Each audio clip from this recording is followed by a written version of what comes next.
नमस्ते, एक बार फिर आपका स्वागत है स्काई मैट वेदर के नेशनल वेदर बुलेटिन में। 11 अप्रैल हो गई है, शनिवार का दिन है और अब आपने देखा होगा कि मौसम साफ हो गया है ज्यादातर इलाकों में। पंजाब से लेकर के हरियाणा, दिल्ली, उत्तर प्रदेश, बिहार, झारखंड, पश्चिम बंगाल, उड़ीसा में जहां पर हल्की फुल्की बारिश थी वहां पर भी साफ हो गया। छत्तीसगढ़, मध्य प्रदेश, गुजरात, महाराष्ट्र, अब तेलंगाना और आंध्र प्रदेश के सारे इलाके पूरी तरह से साफ है और यहाँ पर बादल भी नहीं दिखाई दे रहे हैं। आसमान साफ है और तेज गर्मी पड़ना शुरू हुई है, धूप भी तेज हो गई है। लेकिन गंगा के मैदानी क्षेत्रों में अभी भी तेज हवाएं चलना शुरू हुई हैं और जैसे मैंने बताया था कि एक साइक्लोनिक सर्कुलेशन है, वेस्टर्न डिस्टर्बेंस अब आएगा। ये ऑलरेडी ये जो आप कह सकते हो कि ये जो वेस्टर्न डिस्टर्बेंस है यहाँ पर पहुंच चुका है। लेकिन इसका असर बहुत ज्यादा दिखाई नहीं देगा ये पहाड़ों पर। तो ये धीरे-धीरे आगे चला जाएगा और एक 16 या 17 तारीख को एक और वेस्टर्न डिस्टर्बेंस आएगा। यानी कि पश्चिमी विक्षोभ आना तो जारी रखेंगे, लेकिन उनकी इंटेंसिटी कम हो जाएगी, यानी कि उनकी तीव्रता, ताकत कम हो जाएगी और वो ऊपर के जो अक्षांश है या लैटीट्यूड है, वहाँ पर जाना शुरू कर देंगे। तो इसका असर अब भारत के भूभाग पर काफ़ी ज़्यादा कम पड़ने वाला है। वैसे भी आपको मालूम है कि गर्मी जब आ जाती है, सूरज जब उत्तरी गोलार्ध में आगे की तरफ चलता है तो सारे वेदर सिस्टम भी ऊपर की तरफ शिफ्ट हो जाते हैं। उसी तरह से ITCZ intra tropical convergence zones जो है जो मानसून को लेके आती है वो भी ऊपर आना शुरू हो जाती है। 20 मई के आसपास आपको मालूम है कि अंडमान में मानसून आ जाता है और 1 जून को मानसून जो है वो केरल में पहुंच जाता है। तो इस बार जैसे हमने फोरकास्ट किया है 94% का, तो जून का महीना ठीक ठाक निकलने की संभावना दिखाई दे रही है। लेकिन आज की अगर हम बात करते हैं तो आप देखिए ये जो वेस्टर्न डिस्टर्बेंस है ये आपको दिखाई दे रहा होगा, यहाँ पर पहुंच गया ये वेस्टर्न डिस्टर्बेंस का असर दिखाई दे रहा।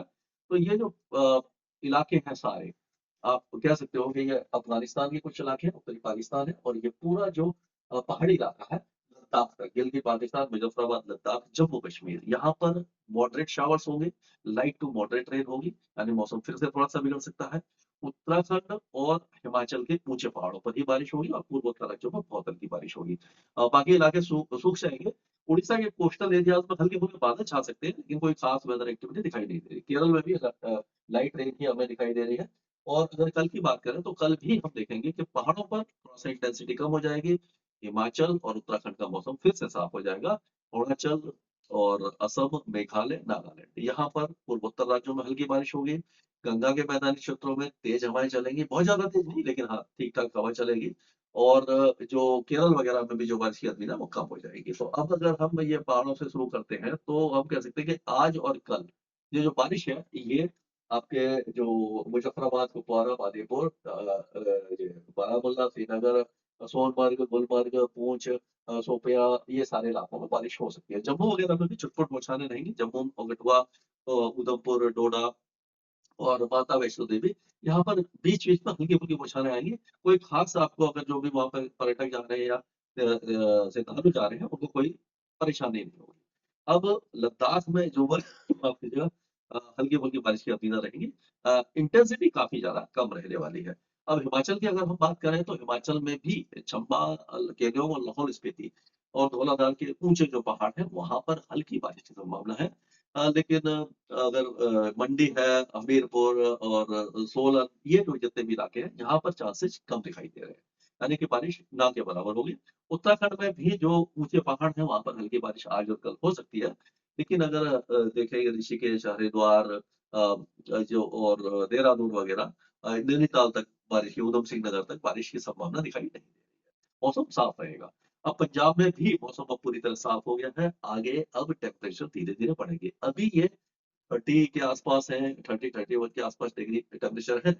अब ये 32-33 तक आएँगे और फिर 34-35 डिग्री तक भी टेम्परेचर यहाँ पर आ सकते हैं। यानी गर्मी अब बढ़ जाएगी, खास करके अमृतसर में और या फिर ये जो इलाका है फाजिल्का, मुक्तसर, फरीदकोट, फिरोजपुर, भटिंडा, बरवाला, बरनाला, मनसा वगैरह, यहाँ पर टेम्परेचर ज़्यादा बढ़ेंगे, बाकी इलाकों में भी गर्मी अब बढ़ जाएगी। अगर हम हरियाणा की बात करते हैं तो सिरसा, फतेहाबाद और भिवानी, ये जो इलाके काफ़ी ज़्यादा तेज़ी से गर्म होंगे, यहाँ टेम्परेचर बढ़ने लग जाएँगे। 35, 36, 37 डिग्री का आंकड़ा बहुत जल्दी छू जाएगा और बाकी इलाकों में कुरुक्षेत्र, करनाल, कैथल, यमुनानगर, ये जो सोनीपत, पानीपत, चरखी दादरी, महेंद्रगढ़, रेवाड़ी, यहाँ पर भी 33, 34, 35, 34-35 डिग्री में टेम्परेचर आ जाएँगे और 36-37 तक भी धीरे-धीरे चले जाएँगे। दिल्ली में भी जो टेम्परेचर है, अभी तो आपने देखा होगा मौसम सुहावना बना हुआ है, धूप निकलने के बावजूद, क्योंकि हवाएँ ठंडी हैं और पहाड़ों से आ रही हैं, इसीलिए जो पहाड़ों पर स्नोफॉल हो चुका है, वहाँ से ठंडी हवाएँ आ रही हैं, इसीलिए पंजाब, हरियाणा और पश्चिमी उत्तर प्रदेश में बहुत तेजी से तापमान नहीं बढ़ रहे हैं। धीरे-धीरे टेम्परेचर यहाँ पर बढ़ेंगे और गर्मी अपना रूप दिखाना शुरू कर देगी। लेकिन अभी फिलहाल हीट वेव आने की संभावना दिखाई नहीं दे रही है। पूर्वी जो उत्तर प्रदेश के जो पूर्वी इलाके हैं, वहाँ पर अभी टाइम लगेगा टेम्परेचर बढ़ने में और मौसम पूरी तरह साफ रहेगा, आपको किसी भी तरह की परेशानी नहीं होगी। मेरठ, मुजफ्फरनगर, सहारनपुर से लेकर के हापुड़, बुलंदशहर, संभल, रामपुर, बरेली, बदायूं, अलीगढ़, हाथरस, महामायानगर, फिरोजाबाद, कासगंज, फर्रुखाबाद, इटावा, औरैया, जालौन, हरदोई, झांसी, ललितपुर, हमीरपुर से लेकर के लखनऊ, उन्नाव और अमेठी, अम्बेडकर नगर, सुल्तानपुर, जौनपुर, सारे इलाके साफ रहेंगे, सूखे रहेंगे। अब बिहार में भी अब किसी भी तरह की, वैसे बिहार में बहुत ज़्यादा बारिश हुई नहीं है। किसानों को काफ़ी ज़्यादा राहत रही है इस बार। नुकसान नहीं हुआ फसलों का ज़्यादा। तो यहाँ पर भी अब कोई मौसमी गतिविधि आपको दिखाई नहीं देगी। झारखंड पूरी तरह साफ रहने वाला है। यहाँ पर गर्मी बढ़ जाएगी, लेकिन अब कोई भी मौसमी गतिविधि आपको दिखाई नहीं देने वाली है। पश्चिम बंगाल में, ऊपरी वाली पश्चिम बंगाल में जो थोड़ी बहुत बारिश हो रही थी, वहाँ पर बादल वगैरह छा सकते हैं, दार्जिलिंग, कालिम्पोंग, दिनाजपुर में, कूचबिहार में। बाकी इलाके सूखे रहेंगे। हुगली, हावड़ा, मालदा, मुर्शिदाबाद, शांति निकेतन, 24 परगना, कलकत्ता, ये सारे इलाके, कोंटई वगैरह, सब इलाके साफ रहेंगे, सूखे रहेंगे। लेकिन अभी सिक्किम में छुट-पुट बौछारें कहीं-कहीं पे हो सकती है ऊँचे पहाड़ों पर।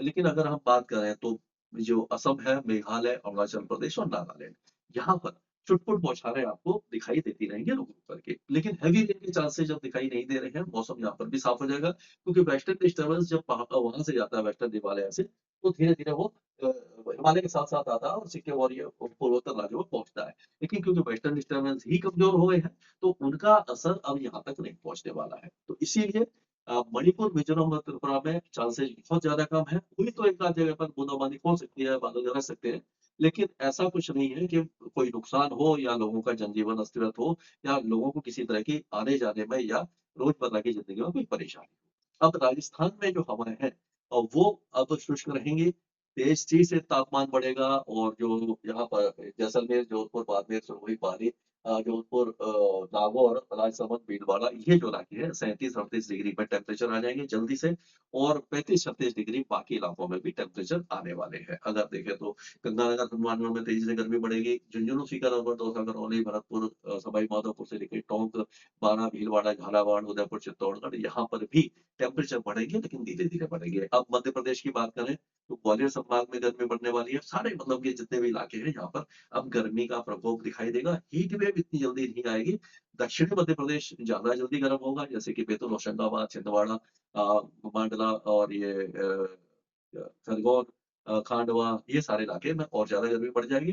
छत्तीसगढ़ में भी कोरिया, सुरजपुर, बलरामपुर से लेकर के बस्तर तक कोई भी बारिश की गतिविधि अब दिखाई नहीं देगी। उड़ीसा में जो कोस्टल एरियाज़ में हल्की-फुल्की बारिश हो रही थी, बालासोर, भद्रक, केंद्रपाड़ा, जगतसिंहपुर, पुरी, गंजम, गजपति, यहाँ पर बादल वगैरह तो हल्के-फुल्के छाएँगे, लेकिन बारिश नहीं होगी और उसी तरह से अंदरूनी जो इलाके हैं, जैसे कि संबलपुर, ओंगोल, बौद्ध, बालाघीर, संबलपुर, कालाहांडी, कंधमाल, ये सारे इलाके काफ़ी जरसोड़ा वगैरह में टेम्परेचर तेज़ी से बढ़ेंगे, यानी गर्मी जल्दी ही आने वाली है। गुजरात में टेम्परेचर ऑलरेडी 37-38 डिग्री तक पहुँच गए, जल्दी से ये 40 का आंकड़ा फिर से पार कर लेंगे, यानी कि यहाँ पर गर्मी बहुत ज़्यादा तेज़ी से बढ़ने वाली है। महाराष्ट्र में जो है अभी गर्मी बढ़ रही है, लेकिन यहाँ पर भी अब विदर्भ, मराठवाड़ा में भी हो सकता है 39, 40 के आसपास टेम्परेचर जल्दी पहुँच जाए और उसी तरह से जो कोस्टल एरियाज़ है, वहाँ पर भी गर्मी ऑलमोस्ट बढ़ने वाली है। सिंधु, रत्नागिरी से लेकर के जो महाबलेश्वर है और आपका महाबलेश्वर तो थोड़ा ठंडा रहता है कि मुंबई, थाने, दानो, रायगढ़, ये सारे इलाकों में भी गर्मी अब बढ़ने वाली है। और उसी तरह से अब तेलंगाना में कोई मौसमी गतिविधि नहीं है। यहाँ पर अब गर्मी का प्रकोप बढ़ जाएगा, आंध्र प्रदेश साफ रहेगा और उसी तरह से कर्नाटक में अब कई इलाके जो गुलबर्गा, बीदर है और आपका बागलकोट, कोप्पल, धारवाड़, हवेली, दावणगेरे, चित्रदुर्ग, ये सारे यादगीर, रायचूर, यहाँ पर गर्मी पड़ने वाली है, टेम्परेचर काफ़ी ज़्यादा बढ़ जाएँगे। बेंगलुरु वगैरह फिर भी कंफर्टेबल रहेगा और चांसेस बारिश के दिखाई नहीं दे रहे हैं। केरल में छुट-पुट बौछारें कहीं-कहीं पर दिखाई देंगी, वो भी दक्षिणी इलाकों में, जैसे कि आपका ये तिरुवनंतपुरम, कोल्लम, कोट्टयम, आलप्पुझा, एर्नाकुलम, इडुक्की, चित्तूर, पलक्कड़, यहाँ पर छुट-पुट बौछारें रहेंगी और उसी तरह से अंदरूनी तमिलनाडु में भी नीलगिरी हिल्स, कोयम्बटूर और उसके आस-पास कोडागुंतलम वगैरह में छुट-पुट बौछारें आज रह सकती है, कल से मौसम साफ हो जाएगा। चेन्नई और पुडुचेरी, कराईकल, नागापट्टनम, तंजावुर, ये सारे इलाके साफ रहने वाले हैं। श्रीलंका में भी कोई खास वेदर एक्टिविटी दिखाई नहीं दे रही है। लक्षद्वीप और अंडमान निकोबार द्वीप समूह भी साफ रहेंगे। ये था अभी तक का अपडेट स्काईमेट वेदर में अभी के लिए।